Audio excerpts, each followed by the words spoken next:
So this might just be me, but I kind of consider the release of the PS1 to be the start of the era that will lead to modern gaming as we know it. Of course you had the various Ataris, the NES, Sega Genesis, but like, come on. You know there's a big difference between the games that released on those consoles and the ones on the PS1. On the PS1 released two of the most iconic horror series, Resident Evil and Silent Hill, both of which are still massively popular today. Maybe it's because of that, or because of my dumb Zoomer brain, when I think of horror games I think of those two series, and Outlast, but that's another story.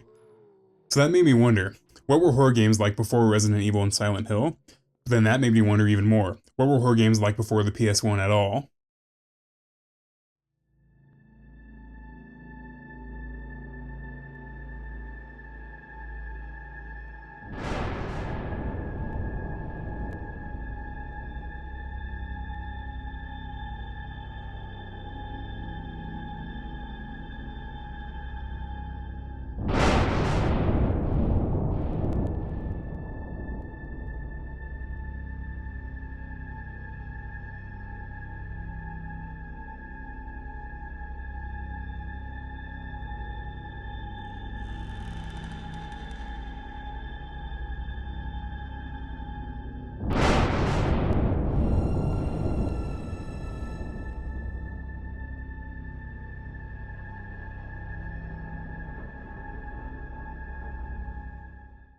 Laplace No Ma, or Laplace's Demon, came out in 1987 for a couple of Japanese PCs, but was later ported to the SNES, or Super Famicom, in 1995, which is the version I played.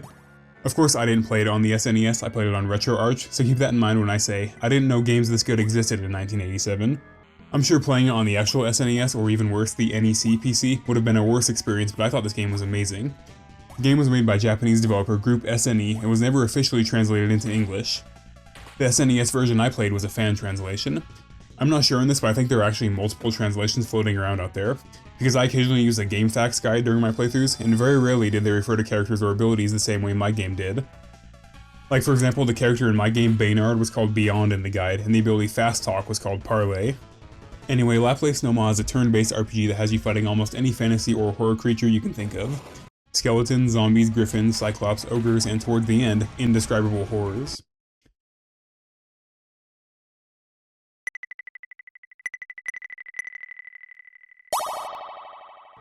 Laplace's story is very Lovecraftian, which is the case with like half of horror today, but not so much in 1987. Despite that, most enemies you fight are things you'd see in a Dungeons & Dragons handbook. What's insane about it is the sheer variety of enemies. Not that a lot of them are different in execution, but there are a lot of enemy designs in this game. It's cool, but it's also kind of the game's biggest problem, which we'll get into later. Anyway, Laplace is really good. Fundamentally, this is a game about exploring a creepy house, and then later a creepy castle, and finding out what to do on the fly as you explore. The beginning of the game gives you no guidance at all beyond enter the Weathertop mansion. The hook for this game is that 3 children are missing in that mansion, which is in the Massachusetts town of Newcam. 2 of the kids were found dead inside, but one, Amy, was still missing. The police couldn't find Amy inside, nor could they find the owner of the mansion, Benedict Weathertop. Newcam is a small town, so word of missing people gets around quickly. The townspeople started posting rewards for finding the missing people, so parties formed to break into the mansion and find out what's going on. They too would go missing, causing more commotion, creating more bounties, and drawing in the wide cast of investigators we get to meet in the game. The most important of the missing people are Benedict Weathertop himself, a young girl named Amy, and another investigator named Kenichiro Kusakabe. The player character can either be a man or a woman. I tried to name my guy character Subscribe, but there's a character limit and I also forgot the S. From there you can choose your class, detective, journalist, scientist, medium, or dabbler. You can choose whatever you want here because there are already party members that fill all of these classes you can find in town. Alex Quinn is a detective and he's pretty much what you would expect, a gruff, harsh old cop. Detectives can either use melee weapons or guns. Guns can do more damage in the endgame, but you have to buy bullets for them. The 2 other skills of the detective are Find Clues and Fast Talk, both of which you're basically required to put a couple levels into to beat the game. Find Clues allows you to find items when you interact with dressers and tables and shit. Sometimes the items are just consumables, but they're often needed to progress. Fast Talk allows you to communicate with enemies, which is required in the late game to talk to a specific merchant who refuses your business if you're a shy weirdo. Talking to enemies completely avoids combat, and they can often tell you crucial information on how to progress. You don't need to keep a fast talker in your party if you don't want, because whenever you gain XP, every party member, whether they're currently with you or not, gains XP along with you, so you can always just run back to town to grab someone with a skill when you need them. Morgan Dillon is a journalist come to investigate. She's cool I guess, but I should mention that the party members talk like 4 times in total in the entire game, so 90% of their personality comes from their appearance. Journalists have the same skills as detectives but replace find clues with photography, which allows you to take pictures of the monsters you fight to sell in town. Money is a valuable commodity early game, but keep in mind that when you have a camera equipped, you can't do any actual damage. So the most optimal strategy with the journalist is to have them be both your photographer and your fast talker. Next is the scientist, Vincent Hoffman, a nerd who makes ghost hunting machines except they actually work in this universe. Now the scientist class is interesting because they get to use the machines, which consume batteries. You upgrade a machine by finding parts, and then you can combine the parts to create different attacks. The nice part about his machine is that he can do either health or mind damage without consuming any of his own mind points, unlike the casters. The nicer part of the machine is that it never misses compared to everyone else who constantly does. Dirk August is your medium, one of the two major caster classes. Spells in this game consume mind points, which if you run out of will make your character go insane, which just means they'll start attacking allies on their own. Mediums gain new spells by leveling up their psyche skill. Spells are required to take out ghost enemies, but besides them, honestly I prefer physical damage, which some spells do. I like August, although he's pretty mysterious. Lamont Blackwood is the other caster, called a dabbler, meaning someone who just dabbles in the occult arts while being decent with physical weapons. Rather than Psyche, dabbler spells are called Mythos, which explains the difference pretty well. Mediums learn new spells by leveling up their Psyche skill, basically increasing their innate connection to the occult and thus being able to channel more of it through them. Dabblers learn skills by reading books or being taught them by NPCs, increasing their own personal knowledge of the occult. It's like a wizard versus a sorcerer. One has to study the magic to use it, the other just can. Dabblers don't learn nearly as many spells, but they do learn very useful ones that mediums don't. Lamont is cool. I don't know what the name for this genre of character is, but I love it. You know, like the old well-dressed rich guy who's interested in the occult and dark magic, but purely for the sake of curiosity. You do find more party members later in the game, but these are your core allies and classes. Some of the other classes are Veteran, which has the most health but almost no MP, Spiritualist, which is the opposite, Cat Burglar, which I don't really know what it does, and Princess, which is a princess. Anyway, now that you know the setup, let's get into the story of Laplace No Ma. So when you first arrive in town, you have a couple places you can visit. The hotel is where you save the game, sell photos, switch out members of your party, and rest, which restores all of your health and mind. You can also short rest at any time when you're in the field, but occasionally enemies or just like certain frightening events will decrease your max mind points until you long rest at the hotel again. There's the Fortune Teller, where you can pay $10 to get a hint on where you need to go. The library, where any hints you find are stored. The hospital, where you can heal dead or insane party members for like $200 to $300, which is a lot of money in this game. Lore-accurate US medical system. The Speakeasy is where you find the initial party members and also some quest-giving NPCs. The Dry Goods Shop is where you can buy various weapons, tools, and items, and finally the Psychic Medium, where you can level up. So your first step should be to stop by the Speakeasy where the rest of the investigators are, pick out your party, and then head into the manor. You'll probably be attacked by skeletons, or macabres as they're called in my game, like 4 steps in. See, this right here is the main problem with this game.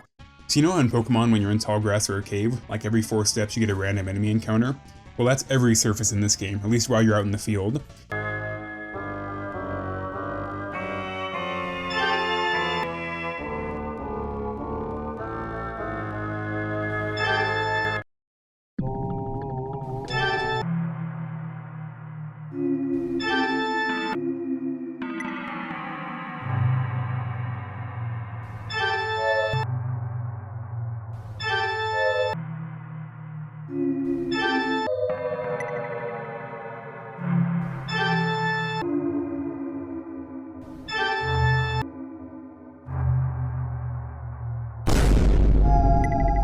Even in places that are supposed to be friendly, like later on inside this witch's house, you'll still get jumped by a group of 3 trolls. It's annoying, but due to the sheer variety of enemies in this game, it makes sense that they wouldn't have overworld sprites for every enemy. The real problem is that fighting these fodder enemies is completely pointless. Obviously the XP gains scale, but in the example of skeletons you'll get 10 XP per skeleton that you kill. That XP is then divided among your party, so if you kill 4 macabres, your party and everyone back at the hotel gets 10 XP each. Now given that, imagine how much XP you'll need to upgrade one of your skills for the first time. 500. So you need to kill 200 skeletons to get enough XP to upgrade your first skill, for each one of your party members. This is not just a thing in the beginning of the game. Later on the fodder enemies become hydras and demon lords and succubuses, and yet they only give you like 100 XP when now you need like 6,000 to upgrade your skills. The only real way to gain XP is to kill bosses or complete quests, so all these random encounters really do is annoy you. Especially if they surprise you, meaning that they get a free turn or you fail to run away. Some enemies like spirits or gargoyles have attacks that hit every enemy on your party. So if you get stuck in a fight against like 4 spirits and they all hit you with a group attack, you just lost like half your HP or MP for nothing. The combat in this game really isn't hard, and in fact I only died in combat once, and that was against a group of 4 enemies that all have an attack that tries to paralyze your entire party. Every attack in this game is on a dice roll, so certain party members will likely be able to shake it off, but when all 4 of them do the attack, it's pretty easy to get your entire party stun locked and die. The only value out of these enemies is 1, that they look cool, and 2 is taking pictures of them to sell at the hotel. Anyway, I describe the Mansion's enemies as like 80s horror movie villains, like you have zombies, ghosts, dismembered hands, zombie dolls, but there is one enemy that stands out. In the basement, when you enter this hallway, you'll get dragged into what first appears to be a random counter until you see this thing. It's called the Land Crawler, and it's a completely unique enemy. I don't even really know how to describe it. It's like a giant worm spitting its guts out at you. The other unique enemy in the mansion is the Demon Door, but that one respawns over and over, so it's actually a pretty good XP farm. Anyway, you have no idea what you're doing in the mansion until you talk to the spirit of one of Benedict's dead servants. She tells you that Benedict used some kind of forbidden math equations to open elder signs around the mansion, or pentagrams. In order to lift the spell that's trapping her spirit here and letting these monsters through, you need to destroy 4 summoning signs, then find Benedict's mother's spirit who can lift a curse blocking off a door. Behind that door is a bell which will cleanse the evil from the house. On the way you can find most of the previous party sent in here dead, but you can't find the little girl Amy or the Japanese man Kusakabe. You can do these in whatever order really, but when you find Benedict's mother's spirit, she makes you bury her back in her grave, then helps you ring the bell once you've closed all the signs. The ritual succeeded and the mansion is now safe to run around in. No more running into 4 banshees in the basement anymore, however 1 summoning sign still remains. Benedict's mother tells you that her son went into the sign into another dimension and begs you to follow to save him. When you do, you emerge into a medieval castle filled with sword-wielding knights and fantasy creatures. We have everything here from trolls, griffins, leprechauns, cyclops, giants, unicorns, kobolds, like literally everything. This is actually where the bulk of the game takes place. It's kind of a bait and switch. You expect a dungeon crawler set in a gothic mansion but end up in a fantasy setting. Anyway, there are a shitload of new NPCs and quests here, some of them crucial to the story and some of them not. In the latter group, we have a woman named Joanna who's searching for her boyfriend. A boyfriend who we find turned himself into a ghoul in an attempt to avoid Joanna. He tries to run, but she chases after. Another is a man named Ryan who's looking for his sister who turns out to be trapped in a cell guarded by the aforementioned boyfriend. There's also Germaine who wants your help stealing treasure from a griffin. Alright, now that we're in the castle, I'll just tell you what's actually going on here. So, French mathematician Pierre-Simon Laplace, a real guy who died in 1827, discovered a forbidden math equation that allowed him to summon what the game calls a demon. Laplace's demon. It's not really a demon. I mean, the term people would use for it now would be like eldritch horror or cosmic god, but Laplace used his math equation to bind the demon to his will. We're later told that the demon doesn't really have any motivations of its own, it simply does exactly what the wielder of it wants, regardless of morality. Laplace had the demon create him an alternate dimension, and with the help of an evil wizard in this alternate dimension named Moldive, Laplace got the demon to grant him knowledge of every possible future at once, leading him to conquer the entirety of Europe and soon the rest of the world. The real Pierre Laplace created a theory or thought experiment, I guess, called Laplace's demon. Basically, he said that if a theoretical demon could know the precise location and momentum of every atom in the universe, then their past and future values for any given time are entailed and can be calculated from the laws of classical mechanics. So I guess in the game universe this wasn't just a hypothetical, but Laplace actually discovered a demon capable of knowing every possible future. Anyway, Laplace used his knowledge to create the fantasy creatures within this world, and it also seems he created the magic used here, which is much more straightforward than the occult magic back in the real world. Laplace's core consists of his daughter, Cassandra, his evil wizard friend, Moldive, and then another mysterious figure named Louvain who you can meet in the castle. Back in our world, Benedict Weathertop was grief-stricken after the loss of his mother, and he turned to occult knowledge in an attempt to revive her. That's when he found Laplace's formula, which allowed him to open a portal into the alternate dimension hosted by the demon. He was taken in by Moldive, who wanted to use him to overthrow Laplace and steal control of the demon. However, that's when Kusakabe, a psychic medium, followed him into the world and confronted Benedict and Moldive. The ensuing fight resulted in Laplace discovering Benedict and his portal, although Moldive somehow brushed his involvement off. Laplace threw both Benedict and Kusakabe in prison where the latter was tortured to death by Moldive. Towards the end of the game we find that Laplace is unhappy with what he's done with this alternate dimension. Specifically, he regrets learning all futures. He says, "The demon showed me all possible futures so that I could craft my own, but what value is there in a future without novelty?" The demon can't show Laplace the future outside of this specific dimension, so Laplace's plan is to invade our world to gain some of that novelty and surprise in his life back. Alright, so clearly there's a lot going on here, so let's meet some of our friendly NPCs. Janbon is this little Peter Pan type kid who tells you to visit his mistress, the witch, in a lake on the 3rd level of the castle. Why is there a lake on the 3rd level of a castle? Don't ask questions you don't want the answers to, bro. There's Adolf, who's a powerful wizard. He was thrown in prison by Moldive and wants us to help him kill the man. You need to kill Moldive anyway, so might as well do it with Adolf. You can meet Louvain as well, although he doesn't say much yet. Then finally we have Baynard, who was sent by Princess Cassandra to rescue Kusakabe. You don't actually have to do this, but you get extra dialogue if you do. But if you use holy water on Kusakabe's mutilated body, You can bring him back to life and take him back to town. I think those are all the NPCs with stories, but you can also meet Skew. I think that's how you say that. This lizard man who's a part of Laplace's zoo. You just have to have a high enough fast talk skill to communicate with him and he'll agree to join you. Skew doesn't really have a quest, but his dialogue is super fun. When you teleport back to Weathertop, then return to rejoin him, he'll be like, "You're back. Do you still insist on foolish violence? Very well, I'll indulge your bloodlust. Come." Anyway, there is a lot you can do in the castle, but your main goal is to find Benedict, who's protected by an immortal skeleton knight. The best way to get past the skeleton knight is by using a holy chalice stolen from the griffin, or a talisman from this weird animal called a Ketobel Pass. Either way, once you free Benedict, he asks you to take him back to town to recover, where the townspeople are very suspicious of him, even placing police outside the hospital to ensure that he doesn't escape. Benedict gives you a key that you can use to gain access to Laplace's throne room. You can also find that missing kid Amy up here. She was supposed to be some kind of sacrifice that Laplace would use to invade our world, but you can bring her back to town and back to her mother. You can meet two of his other advisors, this old sage and a seamstress who give you an item and a spell in hopes that you can dissuade King Laplace from this invasion. You can't just walk into his throne room though, you have to go through either the Arena of Strength, which has you fighting some of the strongest enemies in the game, or the Arena of Wisdom, which has you answering game trivia. Once you get to Laplace, he refuses to give up control of his demon, but says that if you defeat him, he'll close the Elder Sign and leave our world alone forever. Laplace is actually pretty easy, and once you defeat him, he actually keeps his word. So mission accomplished then, until you return to New Cam to find that with the help of Louvain, Benedict escaped the police at the hospital and got back into Laplace's domain. If you go to the merchant at this point, he'll give you a free shotgun and SMG and drop one of the hardest lines in the game. You say Benedict went back to the house? He was with a magician that injured some police officers. Fighting that kind of evil has gotta be really tough, maybe even the toughest. I'd hate to meet the evil that can stand up to these. Then he gives you the weapons. At this point, Kuskabe can join your party as well, and he gives a lot of unique dialogue if you bring him. When you go back through the portal, you find the castle on lockdown, with guards posted everywhere trying to apprehend both you and Benedict. Adolf helps you by teleporting you to Baynard, who then escorts you to Princess Cassandra, who's in the witch's house. See, I told you all those NPCs would be important. Cassandra gives you a letter and begs you to go to her father and convince him to break his pact with the demon before Benedict can try to claim it. Baynard escorts you to the king, but the way is closed to everyone now. The seamstress gives you a magic wand though that should be able to block Laplace's magic. You try to head back to the witch's house to regroup, but are stopped by Benedict and Louvain. Louvain offers to teleport your group back to the real world and let him and Benedict claim the demon. If you take this offer, you get the bad ending. You return to New Cam and everything seems fine, until 3 years later when the demon emerges from the house, destroying the entire town and threatening the world. If you refuse Louvain's offer, he attacks you. He's invincible until Baynard buys you time by attacking him with the holy sword, then dying himself. But before you can get away, Louvain snatches that magic wand, leaving you with basically nothing.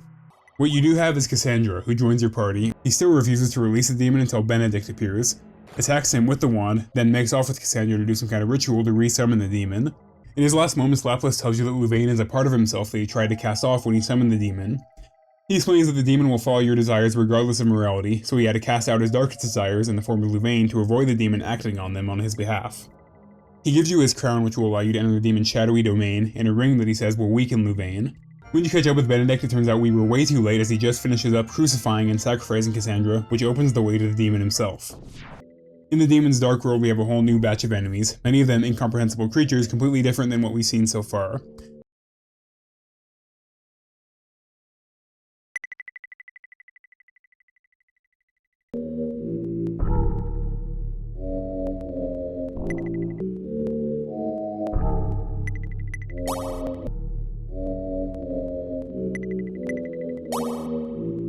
Some of them are just reskins though. The music in this place is also haunting. I wish this section would have lasted longer, honestly. At the end of it all, you find Louvain, and if you use the King's Ring on him, his true form is revealed. He keeps his beautiful twink face, but his body becomes that of a massive fat serpent, and you have to fight the King's dark shadow. Louvain reveals that he's using Benedict to gain control over the demon himself. Benedict thinks that now that all of Laplace's bloodline are dead, he can take control of the demon himself. However, remember that Louvain is a part of Laplace, the demon still answers to him. In order to move the demon into our world though, it needs a blood sacrifice of somebody from it, which is now going to be Benedict. When you beat Louvain, he actually doesn't die, rather he just fades into the darkness, telling you that it was ultimately pointless as the demon is still going to our world. In the next room is Benedict. He tries to bind the demon to his will but gets bisected by it. With Laplace, Cassandra, and now Louvain no longer holding the demon in place, Laplace's world of fantasy creatures and magic collapses in on itself, and our party is thrown back towards our world, demon following just behind. Kusakabe comes up with a plan that if we can delay the demon long enough to arrive at the Elder Sign before it, we can destroy the sign and trap the demon in the space between dimensions. So you have to fight the demon, which now appears as a giant brain with a set of thick tentacles growing off of it.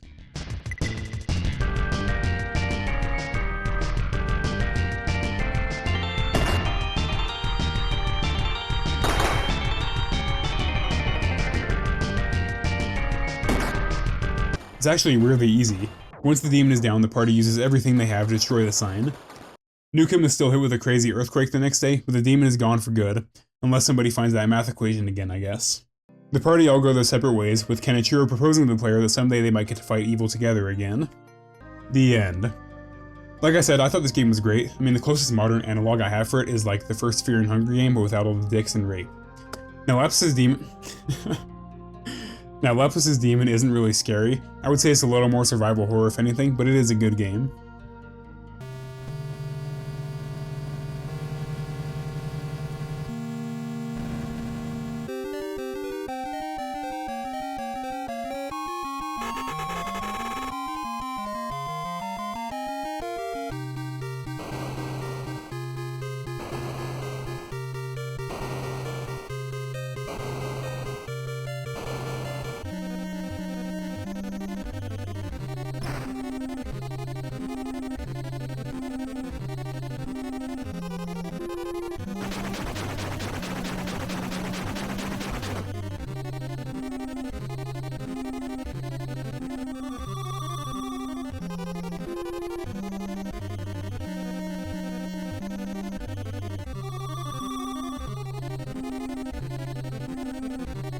The next two games we're going to talk about share something between them, that being that both of them are credited with inspiring the original Resident Evil, although in different ways. I'm not telling what the next one is, but Sweet Home came out in 1989. It was made by Capcom and released on the NES/Famicom, alongside the movie it's supposed to be an adaptation of, actually on the same day. The game and the movie honestly barely have anything to do with each other, besides the general setting and characters. However, watching the movie actually gives you an idea of who the 5 playable characters are, and why the fuck they're in the titular Sweet Home. They're part of a film crew making a documentary on the legendary fresco paintings of the famous artist Ichiro Mamiya. Supposedly his last painting is stored somewhere in his remote mansion, although it's been abandoned for 30 years. The crew is made up of Kazuo, an older guy who's the director, his daughter Emi, Akiko, who has a huge crush on Kazuo, Taguchi, the cameraman, in the game he's called Taro, I think because Taguchi was too long for the game, and finally Asuka, a reporter and art restorer. In the game, each of these characters has 4 item slots, 2 for items you can pick up, 1 for a weapon, and 1 that's permanently reserved for their special item. Kazuo has a lighter which you need for a couple puzzles, and you need to burn down these rope barriers. Emi has a key which unlocks a couple doors around the mansion, although you still need to find other keys. Taro has a camera which you need to take pictures of various frescoes to unlock hints. Emi has a vacuum which you need to clean up broken glass that blocks your way and clean the frescoes before Taro can film them. Anyway, Akiko has a medkit which can cure pretty much any debilitation, but notably does not heal health. There's more to discuss here, but first of all, how did this game inspire Resident Evil? Well, if you played, it should be pretty clear. If you've ever played the older Resident Evil games, like pretty much anything before 4, you'd know that the gameplay consists of you jumping through increasingly smaller hoops to find small, minute items that you need to progress, like a key or a crank with a certain shape on the end of it. Oftentimes, you'll find the place you need to use the item long before you actually find the item itself. So like you might see a door with a sword logo on it inside a house, then later on after you've been through a garden, a whole separate house, and a secret research facility, you find a key with a sword logo on it. So you then have to run all the way back to the original house to use your new key, which usually unlocks a whole new area of a place you've previously explored. Well, this game is the exact same way. Certain areas like this lake area, which require you to have gloves to navigate certain burning floors, then makes you hop on a boat to navigate the lake, actually only has 1 item you need, that being a key. Super late in the game, you get this golden key which unlocks 2 doors way back in the starting area. Of course, it doesn't tell you which doors it unlocks, you just need to remember times when you've seen a door that you weren't able to open at that time. This game didn't get translated in English until 2000, which allowed those cheeky bastards to include a Resident Evil reference in the game itself. To those who follow, the diary key is hidden, a clue in the basement. You must escape this house of residing evil. Anyway, in that regard, you can absolutely see how Resident Evil was inspired by this game. The setting is also similar, that being a creepy old house filled with monsters. It even has the door opening animation you see in the original Resident Evil.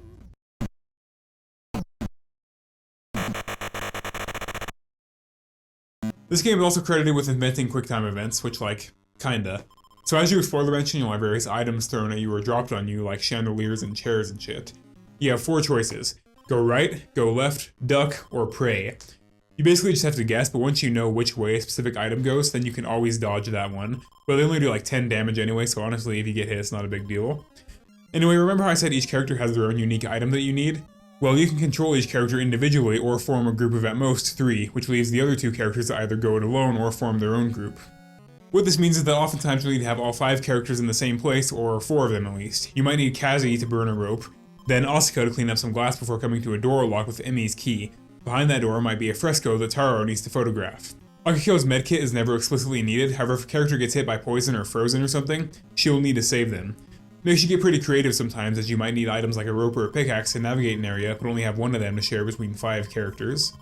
This also means that you need to keep all 5 characters relatively powerful, otherwise when you need to navigate your group of 2 around, they might get jumped and die. A death which is permanent, by the way, meaning that if a character dies, you permanently lose access to their tool. You can find replacements around, but then those take up one of your very valuable item slots. To be honest, the combat isn't very hard. As long as you adequately explore each area, you can easily find better and better weapons. And assuming you don't run away from every fight, it's pretty easy to level up all of your characters. I only had one character die on me, Kazuo. That's because I pushed him way too hard in the literal last level of the game, which let the final boss kill him. The only way to heal in this game are with tonics, which heal everyone in your party for a couple hundred health points. The nice part is that you don't need to carry these around with you. None of your characters have a health limit, so you can just pop a tonic whenever you find one in whichever party needs it more. Each character does have their own stats, but honestly they're all fine in combat. The only one that should avoid it as much as possible is Akiko towards the end of the game. That's because many enemies in the end can freeze you, which requires Akiko's medkit, or the replacement item, pills, to cure. The problem is that if Akiko gets frozen herself, nobody else can heal her unless you just happen to be carrying some pills with you, which you probably aren't if she's still alive. Besides Akiko, my main party of 3 was pretty variable. I started with Kazuo, Emi, and Taro, but then decided that Taro's tool was less useful than Asuka's, so that became my main party. Combat in this game is honestly pretty simple. Occasionally you have to use special items on enemies, but you only have a couple major options. One is to attack. It does do a dice roll, but there's no missing attacks, so you can always go first in every fight. Your next option is to call for help, which allows you to control whatever character you call and bring them over to the fight before a certain time limit runs out. If they reach it, they get to join the fight, otherwise you have to try again.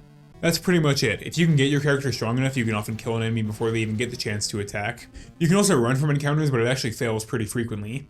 Each character has their own individual dice roll to see if they can get away, so if you try to have your entire party run, you might just end up abandoning your weakest character. You can also pray during fights, which are required to beat certain bosses, but doesn't really do anything normally. Now, even if you do get into a really hard fight, you can save and reload at basically any time in this game, so if a character does end up dying or gets frozen, you can always just reload and try again.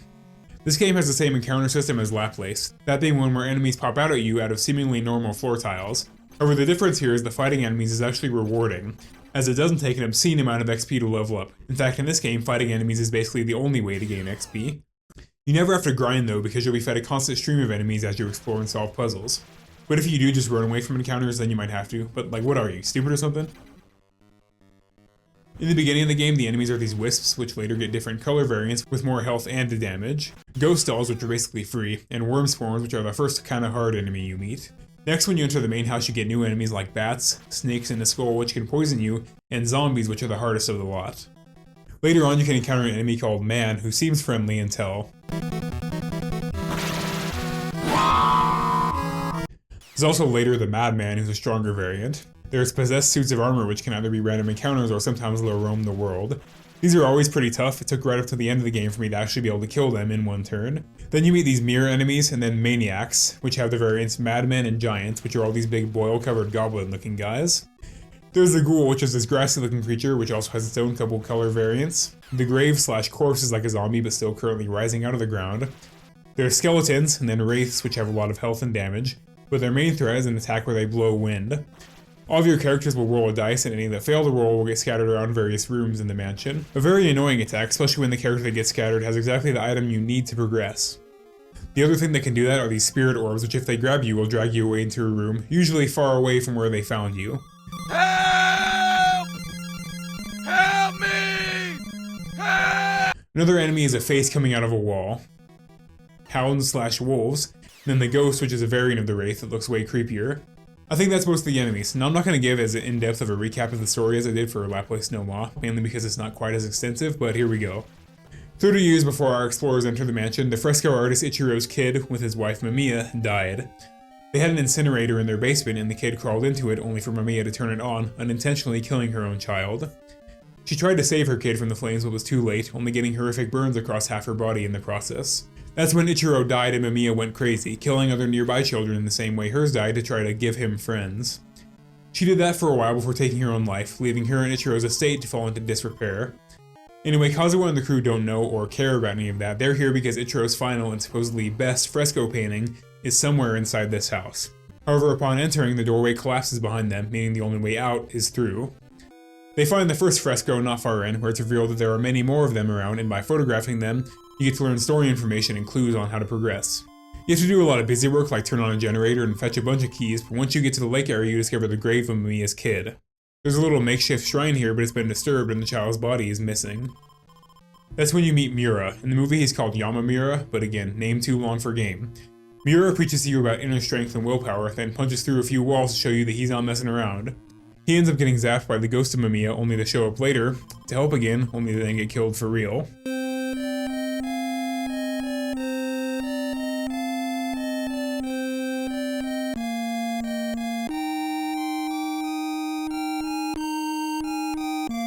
I don't think they ever actually confirmed this in the movie or the game, but my interpretation of it is that Yamamura is Ichiro. He knows about Mamiya and what happened to her son, he knows the weird shrine is the son's grave, and he knows that we can defeat her by returning her the body of her son.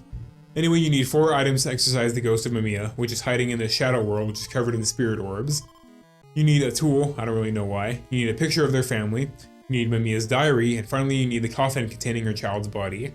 Each time when you use an item, you have to pray afterwards, which damages the ghost and eventually defeats her. Halfway through the fight, she turns into this ogre-like creature, which also happens in the movie. Once she's been put to peace, though, you get an ending depending on how many characters are still alive. Now in the movie, Asuka and Taro died, but the other 3 survived, when in the game anybody can live or die. What's weird is that there's an ending for only 1 character living, but I don't even know how you'd get that ending, because you need at least 4 inventory slots to beat Mamiya, and each character only has 2. Anyway, if all 5 survive, here's the ending.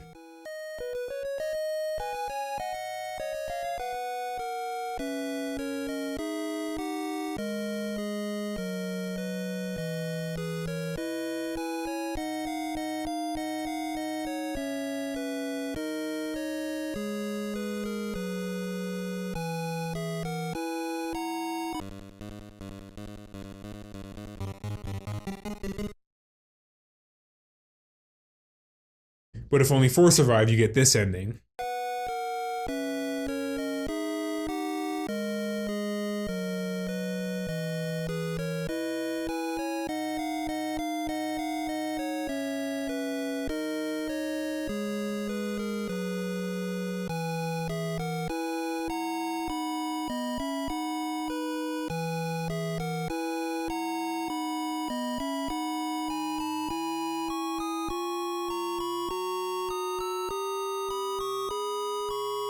The other 3 are pretty much just like if 4 survive, no ghost jump scares at the end. It's kind of weird if you think about it from a story perspective. Like if all 5 survive, the monsters follow them out, but if even 1 dies, then everything is fine. I really don't think you're supposed to read too deeply into the ending, it's just 1 final jump scare to top off the game. As for this game, I wouldn't say I enjoyed it quite as much as Laplace No Ma, but it's pretty good. Now as for the movie, you know how when you watch the Avatar movie, sometimes it feels like James Cameron just put shit in the movie to show off how good his CGI is? Well, the Sweet Home movie is basically that, but with practical effects. So if you're into that, go off, I guess.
Alone in the Dark released in 1992 for the PC, and like Sweet Home, it's usually credited with inspiring the original Resident Evil. The difference between them though is that when you play Sweet Home, you're only occasionally like, oh yeah, I can see how Resident Evil drew inspiration from this. Whereas with Alone in the Dark, it's like this game literally invented the genre that RE1 would later popularize. Alone in the Dark is set in 1924 Louisiana, and it's a 3D fixed camera angle, tank control having, haunted house exploring survival horror game. Yes, you have to find random, seemingly useless items scattered around that later turn out to have a super important use, and yes, your inventory space is extremely limited, so you can't hold on to all these items at once. And of course you fight zombies in the beginning before later fighting giant mutated animals, although there is no research facility this time. Anyway, Alone in the Dark is fun, although keep in mind that it's a 3D game that came out on MS-DOS, which was an OS that didn't support mice. So that means all your gameplay happens with the keyboard. And it's a pretty janky control scheme. So you move with the arrow keys, take controls like I said, but that's not a big deal. What is kind of a big deal is that in order to do anything in this game, you have to go to the menu and select whichever action/item you want to do, then hold down space to actually do that thing. So like you can't just open something, you have to first go into the menu, choose the search/open option, then press spacebar over the thing you want to open. Same with pushing items, jumping, like everything. The combat is the same way. You select your weapon, hold down space, then press one of the arrow keys to execute an attack. However, whenever you use guns, there's no auto aim, so you have to actually manually line up the aim yourself. Alone in the Dark is super short, even if you only vaguely know where to go. It took me around 2 hours to beat on a run where I only kind of knew what I was doing, but it was an enjoyable experience. What's crazy about that is that a remake of this game released not too long ago that's supposedly like 7 hours long. Like, can you even call it a remake at that point? The graphics of this game are kind of mixed actually. The 3D models look horrendous, your character looks goofy as hell, and none of the monsters look intimidating at all. But the backgrounds though, some of them are beautiful, and this one in particular I find super oppressive. It's this cave entrance that kind of looks like the inside of a human torso. I wouldn't say this game is scary in 2025, but it does get a little tense when you're slowly walking through the haunted house and hear sounds like this.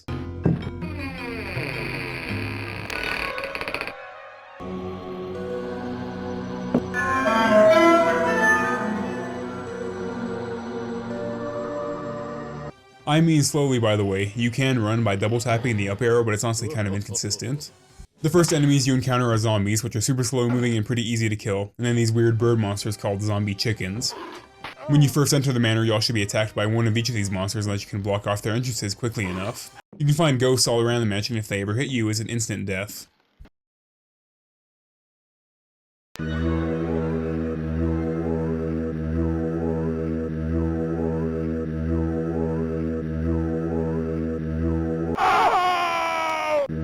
Ghosts don't ever actively try to kill you, but there's one room where there's a crowd of dancing ghosts frozen in time, blocking off a key on a mantle that you need to progress. The only way to get them to move is to play the record Dance of Death on your gramophone, which has them start dancing around the room. You then have to get by the ghost couples and snatch the key without touching any of them. In another room, there's a ghost just sitting there. It doesn't chase you or even acknowledge your presence, and yet if you disturb it, it'll kill you in an instant. That can actually happen a lot in Alone in the Dark. You can find a couple cursed books that, when read, cause your character to die or contort into weird shapes. Nomine invocatoris, si non sanctificatus es, cave. De vermis mysteriis non absolvo folem legendum fatum et eum versus. Tibi magnum innominandum signa stellarum nigrarum et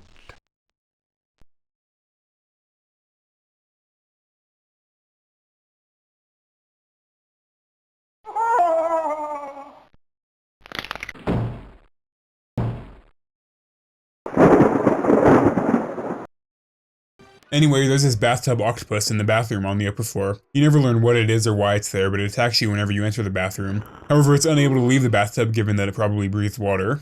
In the caves under the manor are these giant worms called Chthonians. This game takes a lot from H.P. Lovecraft. I think that's where they got the name from. Chthonians of the Cthulhu mythos are kind of like Dune sandworms, but these guys are much smaller. Unlike the zombie and chicken, but like the ghost, you can't fight Chthonians, only run from them. You find these two demon gargoyle-like creatures called night gaunts just kind of hanging out in the mansion. This is another creature stolen from H.P. Lovecraft. The only way to get rid of the night gaunts who block your path is to set a mirror in front of them, showing them their own reflection and banishing them. Similar in appearance to the night gaunts are these things flying around in the caves beneath the manor. They look like giant dragonflies, but they're not really that aggressive towards you. If they get close enough to you, they will bite, but all they really are is an annoyance as you try to platform around. You can just shoot them though. Next we have two enemies in the same vein. One is a haunted set of armor that will attack you if you get too close, but you can also destroy it by throwing a heavy statue at it, then taking the sword off its body, which is the best melee weapon in the game. There's also two haunted portraits, one of a crazy mountain dweller who throws axes, and the other of a Native American who throws arrows. You have to cover the hillbilly with a blanket and shoot the other one with a bow to get past. There's also this cave monster that attacks you under the manor. The wiki says it's nicknamed the giant spider wolf. I guess that works. It's a really slow-moving six-legged creature that's pretty easy to kill if you have guns and ammo on you. You get two guns in this game, one a rifle and the other a revolver. I never actually had to use the revolver because the rifle and sword are more than enough for me. But if you ever fall into the water, your rifle bullets will get soiled and then you have to use the revolver. Either way, there's more than enough bullets in this game to go around, so the spider wolf is barely a threat. In the waterways under the manor are the Deep Ones, named after the fish people from Shadow over Innsmouth. In that book, the Deep Ones are an ancient race of fish people, but in game they look like the lizard guy from Monsters vs. Aliens. Deep Ones are immune to all of your attacks, but they can be killed if you get the final boss to shoot a fireball at them. Finally is the Vagabond, a mysterious being from another dimension that attacks you in the library. The Vagabond looks almost like a glitched model, which is intentional as it's supposed to be one of those things a character in-game would refer to as beyond comprehension. You can find a book in-game that says the Vagabond is an emissary of Shub-Niggurath, another Lovecraftian god. You can only kill the Vagabond using a sacrificial dagger, the same one actually they used to summon it into our world. Speaking of books, every book and note in this game is voice acted and it's actually pretty magnificent. The importance placed on ritual sacrifice is constant in religious cult practice. Propitiating the gods is a theme common to many religions.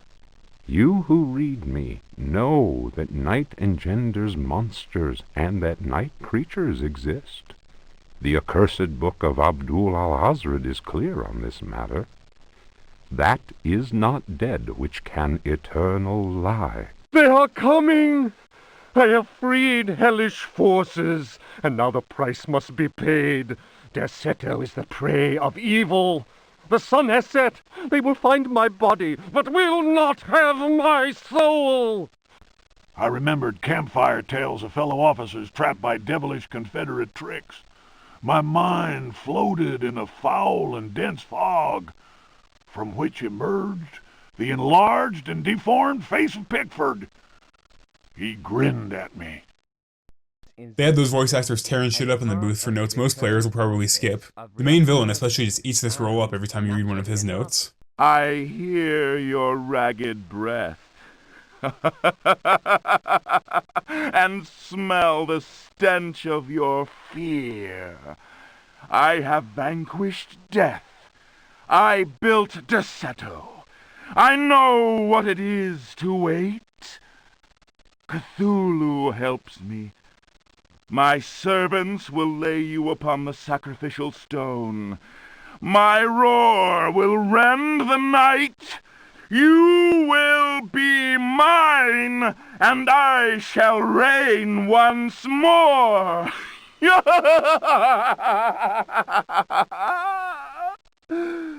Come to me. Anyway, there's a pretty extensive backstory to this game, a lot of which you learn through books. The game is set in 1924 in the Derceto Manor, a giant house out in the swamps of Louisiana. The house was owned by Jeremy Hartwood, a famous artist who ended up killing himself in that house. You can choose two characters to play as: Edward Carnby, a private detective hired by a woman named Gloria Allen to investigate the place, specifically looking for some kind of secret passage that she's heard rumors of. When an antique dealer called Gloria Allen contacted me, I slipped into my best shirt, holstered my .38, and got to her shop as fast as I could. The other is Emily Hartwood, the niece of Jeremy Hartwood and now the legal owner of the Derceto Manor. Emily is convinced that there was more to her uncle's death than an ordinary suicide, so she's off to see what really happened in that manor.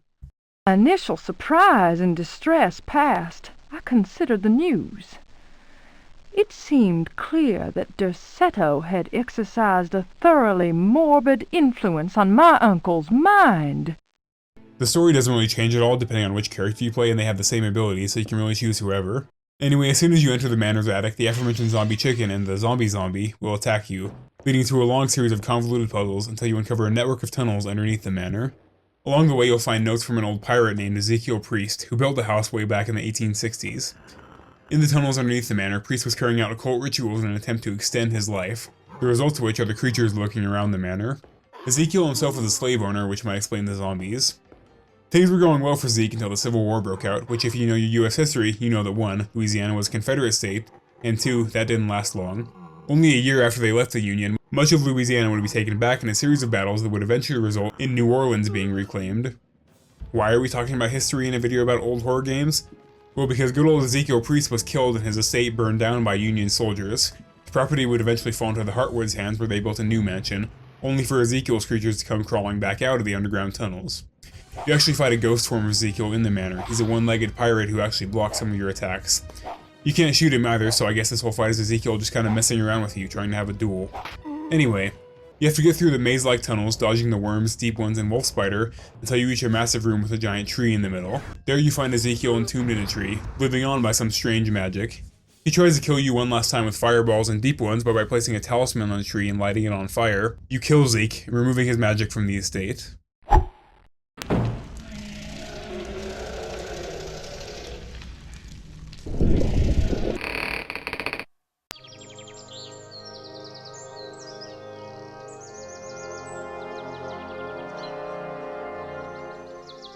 Maybe. Just like Sweet Home's ending, they pull out the zombie jump scare yet again.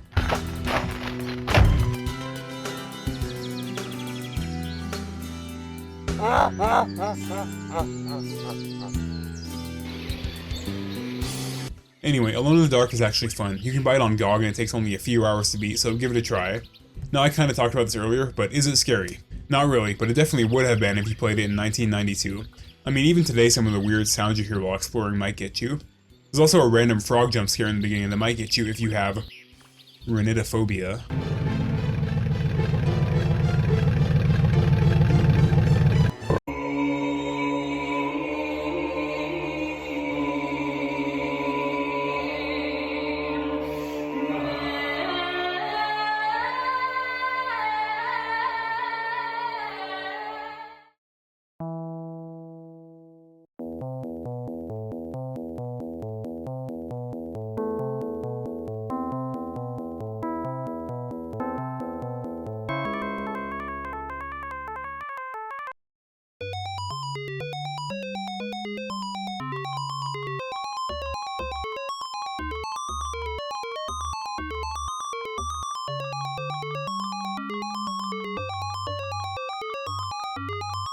Before we get into the next game, sorry about my voice. I caught a cold in between recording Alone in the Dark and this one, so fuck me, I guess.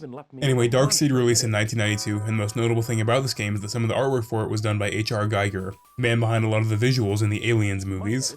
So you can probably infer what a lot of this game will look like then, which, in all fairness, the visuals are the best part of Darkseid. It's a point-and-click adventure game where you have to roam around town finding seemingly inconspicuous items that you can then use for something later.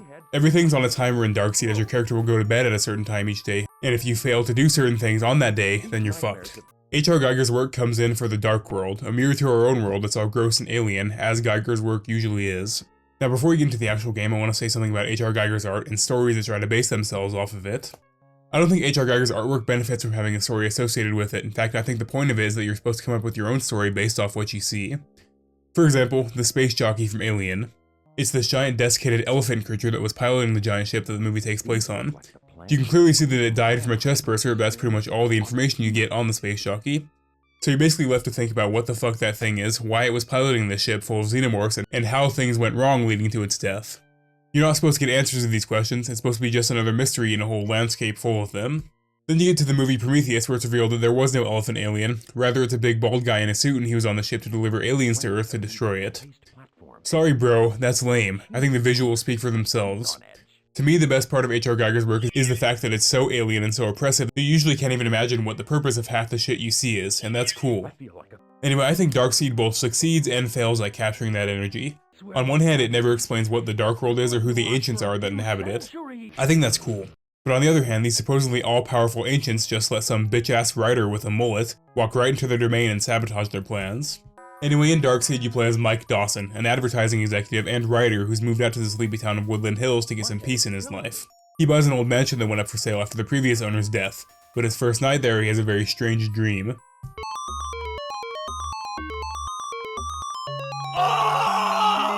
Mike dreams that he's strapped into some alien machine. A set of robotic hands pry his head open to let another machine inject an alien embryo into his head. And because it's H.R. Geiger, of course it looks like the machine busting into your head hole.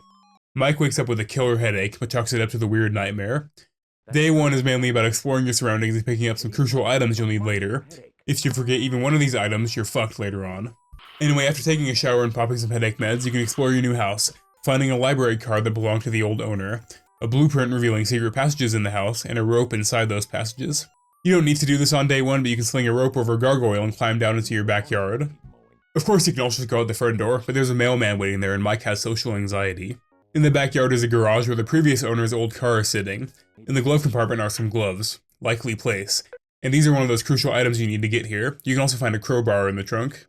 Using the crowbar on a chest, you can find a diary from the previous owner where he says that as soon as he moved into the mansion, he was also plagued by headaches and only found the reason for them when he went to the other side, where he says that aliens called the Ancients are trying to invade Earth.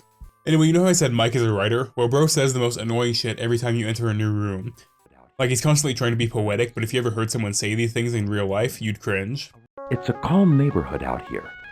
My house seems somehow out of time, a relic of a dark past, or perhaps a dark future. Old library, a venerable repository of knowledge. It guards its bounty behind a handsomely decorated structure. Anyway, the mailman eventually leaves and we can grab our package in peace. It turns out to be a creepy doll, or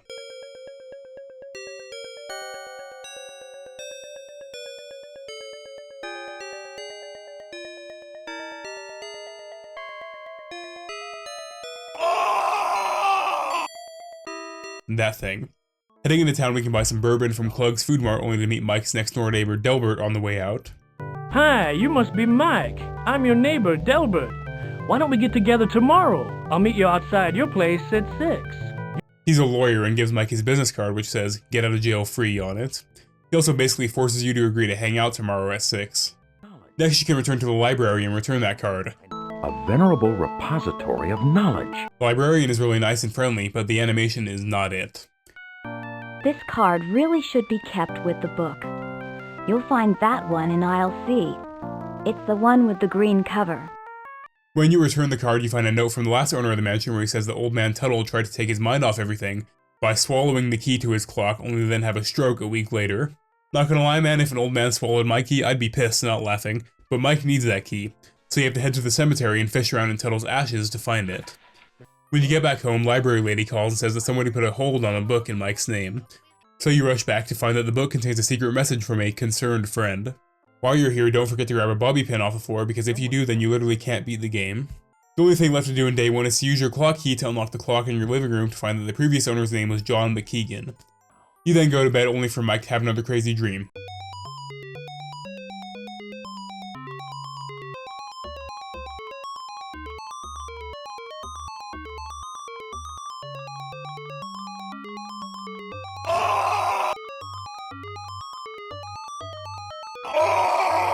Mike wakes up with another headache, takes another shower, pops some more pills, then gets a delivery from the mailman. It's a shard that broke off the mirror in the living room. Slotting in the shard allows you to finally access the dark world. An unnatural glow emanates from the chamber. Strange machines provide energy, nourishing the creatures cocooned in their sacks. It's about what you would expect, a dark, twisted alien landscape where the walls are covered in faces, and inexplicable machinery operates all around you. Step 1 in the dark world is to look at a blueprint that shows an alien embryo inside of a skull. It even says Dawson on it, but Mike doesn't seem to make that connection that it's actually in his skull. The dark world is basically a mirror of the real world. We're in the mirror house right now, but you need to go out into the mirror graveyard, which is a cave, and grab a shovel. You can then head back into the real world, like I said, with no opposition, and use that shovel to dig up John McKeegan's grave. That's twice now Mike has defiled graves, but inside you find a note that says John accidentally broke a piece of the mirror when he brought something back from that world. He also says that he prevented the alien spaceship from leaving by letting his car run out of gas, as the alien spaceship is the mirror to our real-world garage. Anyway, the cops finally take issue with your grave robbing and arrest Mike, and this is where if you didn't grab those 2 items, you're fucked. Luckily, the cops leave you with everything in your inventory, which allows Mike to stash money, a bobby pin, and gloves under his pillow in the cell. You can then show the cop Delbert's card and he lets you out, where you can then steal a gun from the police station. I mean, I guess it's a small town, so the cops usually don't have to worry about these kind of things. But you can then head back to your house and wait until 6 PM when Delbert invites you over. You guys don't get to like talk or hang out or anything. He just starts playing with his dog until you give him that bourbon.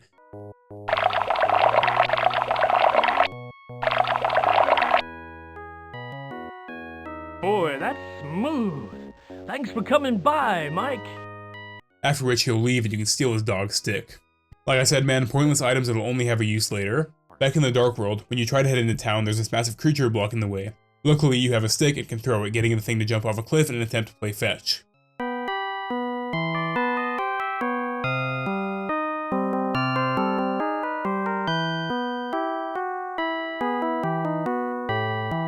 You can then head into the police station where this guard arrests you. So that's where my gun went. You're going to rot for a few centuries, human. Unlike the human cop, this guy actually does take all your shit. Luckily, you stashed a bobby pin under your pillow. You need the gloves to pull levers in the dark world and the money to buy more bourbon later. But for now, the pin allows you to escape where you can chat with another prisoner, another alien of unknown origin. Greetings, human. I am Sardo, prisoner of this dungeon for 9 years. I am prepared to give you the gift of invisibility in exchange for my freedom. In exchange for your bobby pin, he gives you an invisibility headband, which you can use to sneak past this fat creature outside the dark library. A venerable repository of knowledge. Inside, you chat with the Keeper of the Scrolls, who lays it out clearly that Mike is growing an alien inside his brain and needs to get it out. If born, this creature will destroy you and all of mankind. You must find the ancient's power source and destroy it. She gives you a card for the microfiche back at the library, but that's about it for today.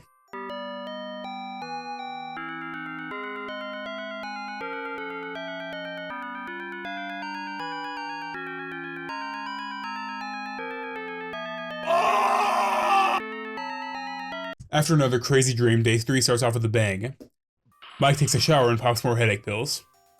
You can then head to the library and use the microfiche card to learn about something that is hidden under the flagstone in your house. On the way back, buy some more bourbon at the shop. At this point, you'll be arrested again if you leave your house through the front door, so that's where that rope you set up earlier comes in.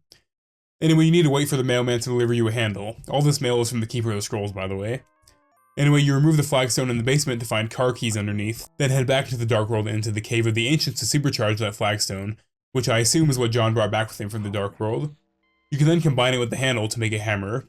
Back in the real world, you go outside, pour the bourbon into the car's fuel tank, which actually starts it up, then rush back into the Dark World and find that the spaceship now has power. Initiate the spaceship's launch sequence, rush back into the real world, and destroy the mirror with your hammer, apparently saving the world from the Ancients.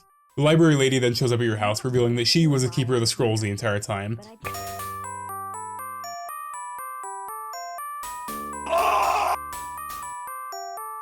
And hands Mike some headache pills that'll get rid of the alien growing in his head. Mike then says this: I'm just beginning to understand. Which is good for him, but I'm definitely not. I know I just said I prefer when H.R. Geiger related things have ambiguous stories, but if you're gonna have a story, it should at least make sense. Like, who is the Keeper of Scrolls and why did she oppose the Ancients? How did sending away the spaceship get rid of the Ancients? I mean, they weren't in the spaceship, they were in the cave next to it. I don't know, man, but at least the visuals of Darkseid are cool.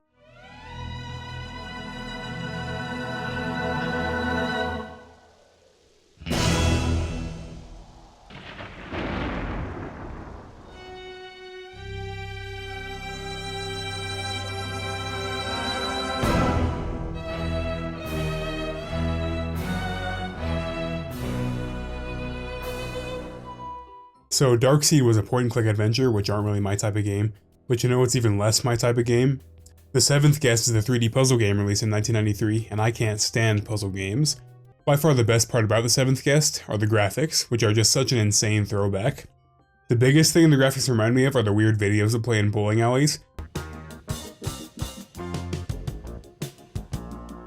But combining that with the gameplay of this game makes for a very nostalgic experience, even though I was born 10 years after this game released. I remember I used to go to a daycare when I was a kid that had an ancient Windows XP computer in it.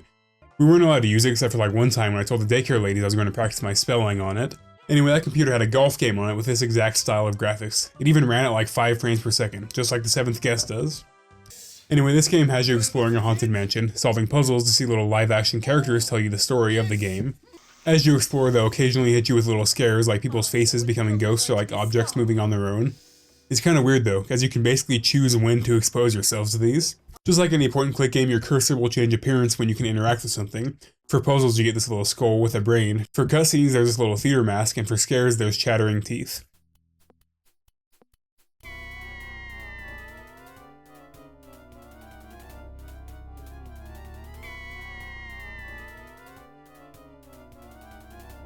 Far and away, the worst part about this game is the villain, who loves to taunt you every time you fail a puzzle.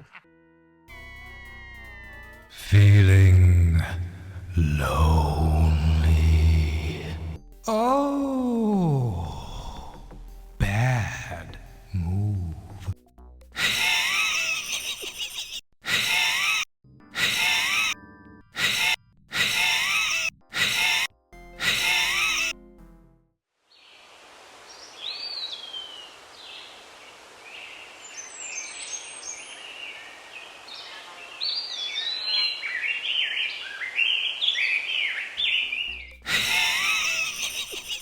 He's genuinely so annoying, but luckily by pressing escape you can skip his lines in whatever cutscene usually plays. This game is very slow, like just walking down a hallway to another door takes like 10 seconds, so it's pretty tempting to use this often. However, I accidentally skipped multiple story cutscenes because I had pressed it to accelerate a door opening animation, only for it to continue and skip through the entire cutscene. Anyway, let's talk puzzles since that is the main focus of this game. Some of them are basically logic puzzles, like the first one you'll probably do has you splitting a cake evenly between 6 guests, ensuring that everyone gets the same toppings. That's not the real puzzle though, the real one is trying to find the right path to do it, as for some reason you can't just pick whatever cake slice you want, you can only do adjacent slices to the one you just picked. There's one in the basement where you need to arrange these grates so that the one with an opening on the bottom and top are put together, allowing you to get through this hole. These get pretty hard towards the end though, there's multiple puzzles which are basically Rubik's Cubes, except you're putting together a certain picture. Now I'm going to assume I probably don't need to explain how Rubik's Cubes work, but I looked up a strategy for it and it basically amounts to aligning a certain column first, then moving to the next, then the last. However, if the last one wasn't right, just restart the puzzle because it's unsolvable at that point. I did end up finding a different strategy later, but it worked on a similar principle. If you don't get lucky with a certain layout, then restart and try again. A lot of the puzzles involve spelling out words given a certain arrangement of letters. If your brain works like that, then you probably love these, but mine doesn't. Like the first one you see has you arranging a bunch of cans with letters on them to spell out certain words. You're not completely in the dark here, as for any puzzle, if you go to the library after you failed it once, you'll get a hint for it. Probably my favorite of the puzzles are the chess ones, where you're given certain chess pieces and have to do something with them. The simplest is the knight one, where all you have to do is get the black and white knights to swap positions on the board. Another one has you do the same with bishops, however this time a bishop can't move to a space if another bishop could attack it at that space, so it takes a lot of thought to navigate them around. The final and hardest makes you find a way to place 7 queens on the board at once with the same rule. None can be threatening each other. Now if you don't know chess, you're stupid. But also, queens can move in any direction in a straight line, so the safe spaces you can place them at dry up pretty quickly. Not all the puzzles are brain teasers. Like in the basement there's a maze that doesn't even count as a puzzle, but you need to find your way through it to complete one of the puzzles. You can find a map for the maze upstairs in the house, but I just powered my way through it. Anyway, far and away the worst puzzle is this microscope one, which I genuinely don't know if it's possible to beat. I mean, I saw people on an ancient Google Groups thread talking about that they beat it, but I tried for like 30 minutes and didn't even come close. So basically you're facing off against an AI. You start with 2 little blobs and so does the AI. You can either move them 1 space or 2 spaces in any direction. If you move 1 space, the blob replicates, and now you have 2 blobs, but if you move 2 spaces, the blob jumps. If one of your blobs moves into a space, any enemy blobs adjacent to that space will become yours. Sounds like a fun little game, right? How could that be so bad? Well, because the fucking AI is programmed to play this game perfectly every single time. Like, it genuinely doesn't make mistakes. It always does the best possible move on each turn. Furthermore, you always go first, meaning there's absolutely no variation in how the games could turn out. The AI will always go second, and it will always pick the best possible move, so it's literally impossible to beat this game without somehow outplaying the AI. I read on another of those ancient Google groups that the AI difficulty depends on how fast your processor is, but I played this game as part of the remaster released on Steam, so I feel like they would have fixed that. Otherwise, this AI was just juiced off modern hardware and could calculate every possible outcome at once. The only way I got past this was because you can actually skip any puzzle you want. If you do the library hint thing 3 times, the game is just like, alright dumbass, don't worry, the puzzle is solved. Anyway, contrary to what you might think, you aren't actually the titular 7th guest. Kind of. You also kind of are. The game starts with a flashback to 1935. This old homeless guy named Henry Stoff randomly kills some lady, then gets a vision of a toy doll which he then creates and sells. He ends up getting more visions like that and creates a toy making business which gets him rich enough to buy the big mansion the game takes place in. At some point, all the kids who had toys from Stoff died from an unknown sickness, after which the man disappeared into his mansion. Sometime after his disappearance, Stoff invited 6 esteemed guests to his mansion. Martine Burden, a singer, Edward Knox and Eleanor Knox, a married couple, Julie Hine, an older lady who tries to seduce Edward Knox at basically every turn, Brian Dutton, a fancy guy with a cane, and Hamilton Temple, a magician. Their role is to solve these cute little puzzles around the mansion and eventually bring Henry a kid who wandered into the place, named Tad, who is the 7th guest. There's supposedly going to be some kind of great reward for the person who does bring him Tad. You play as an unknown third party spectating these events seemingly long after they originally happened. By solving the puzzles, you get to watch the guests realize that Henry has very bad intentions with Tad. Oh no! The dolls! Are the children! The children's spirits became these dolls! That was his deal. Stoff took the children, but not all of them, only a certain number, and...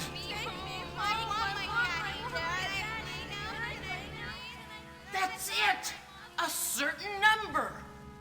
What? What was that you just said? For tonight, the children had to be collected. There must be one more child coming. The guests have mixed reactions to this. Some, like the magician and Eleanor Knox, want to get him out of the mansion before it's too late, while others, like Julia, are determined to claim that reward no matter what it entails. All of the guests except one end up dying, either entrapped throughout the manor or to get killed by each other. The only survivor, Julia, drags Tad up to the attic where Henry is waiting. To reward Julia for her service, Henry pukes on her and she melts into the ground.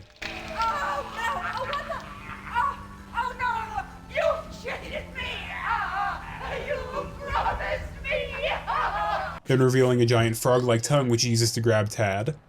In the original timeline of events, Henry wins, using Tad in a ritual to become a demon or something. I mean, he's already partly a demon, but he needs one last child sacrifice to finish the job. As it turns out though, you're not just some third party watching these events, you play as the soul of Tad, stuck in the house to relive these events over and over forever. But by solving all of the puzzles, you were able to reach the attic and interfere with the events that evening. I don't know how that works, but you interrupt the ritual, saving Tad and getting Henry consumed by the same evil powers he was trying to control. All of this is very poorly acted, but it was a computer game from 1993, so what do you expect? You saved me. It's all been changed now. Now and forever. So now that we've covered 5 horror games from before the PS1, can I answer the question, what were horror games like before the PS1? Not really, man. These were all very different games. You can probably guess which was my favorite by which one I spent like twice the amount of time talking about as any of the others, but I really liked Laplace No Ma. It's a pretty good RPG with really cool character designs, good lore, and some fun mechanics. I didn't like Sweet Home quite as much, but I wouldn't say it's a worse game than Laplace. Sweet Home actually has some very cool stuff in it for an NES game.